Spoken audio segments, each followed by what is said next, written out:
વડોદરા શહેરમાં આયોજિત પ્રદેશ અધ્યક્ષ જગદીશ વિશ્વકર્માની ઉપસ્થિતિમાં સંવિધાન હત્યા દિવસ નિમિત્તે વડોદરા શહેર ભાજપ દ્વારા કાર્યક્રમ યોજાયો। વડોદરા શહેરના પ્રવાસે રહેલા ભાજપ પ્રદેશ અધ્યક્ષ જગદીશ વિશ્વકર્માની ઉપસ્થિતિમાં શહેરના પંડિત દીનદયાલ ઉપાધ્યાય નગરગૃહ ખાતે સંવિધાન હત્યા દિવસ નિમિત્તે કાર્યક્રમનું આયોજન કરવામાં આવ્યું હતું।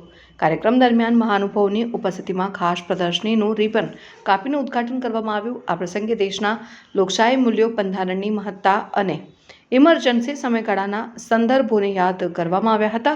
કાર્યક્રમમાં મોટી સંખ્યામાં કાર્યકરો, આગેવાનો અને નાગરિકો ઉપસ્થિત રહ્યા હતા। પ્રદર્શનીમાં તે સમયના ઐતિહાસિક દસ્તાવેજો, તસવીરો અને માહિતીસભર રજૂઆતો દ્વારા ઇમરજન્સી કાળના પ્રસંગોને રજૂ કરવામાં આવ્યા હતા। અને તમે એનું જોઈએ છે કે પરિવાર આજે ચાલતો આવે છે।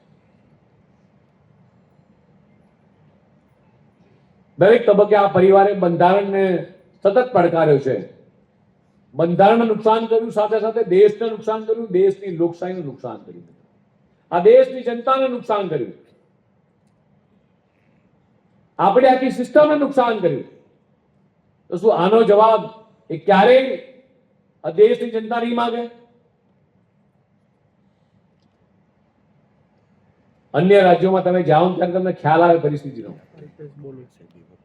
તમે ખૂબ સારા વાતાવરણમાં ગુજરાતમાં જીવી રહ્યા છો। અહીંયાથી કેટલાય કાર્યકર્તાઓ છે જે અન્ય રાજ્યોમાં જ્યારે ચૂંટણી માટે જાય ત્યારે ત્યાંના કાર્યકર્તાની પરિસ્થિતિ, વેદના જોઈ છે એમણે।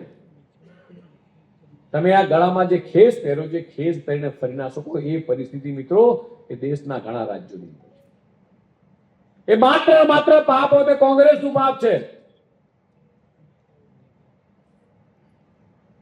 અને બંધારણને સુધારવા માટે જાણે અતૃપ્ત ભૂખ એમણે વિકસાવી। વારંવાર રાજકીય એજન્ડાને સેટ કરવા સિવાય કોઈ જ કામ નહીં, માત્ર રાજકીય એજન્ડા સેટ કરવાના અને પોતાના અનુરૂપ બંધારણ બનાવવાનું કામ। લગભગ 6 દાયકામાં અત્યાર સુધી 75 વખત આ કોંગ્રેસી મિત્રો સુધારા કરવામાં આવ્યા છે। આ સેન્સરશિપને ગુજરાત વિધાનસભા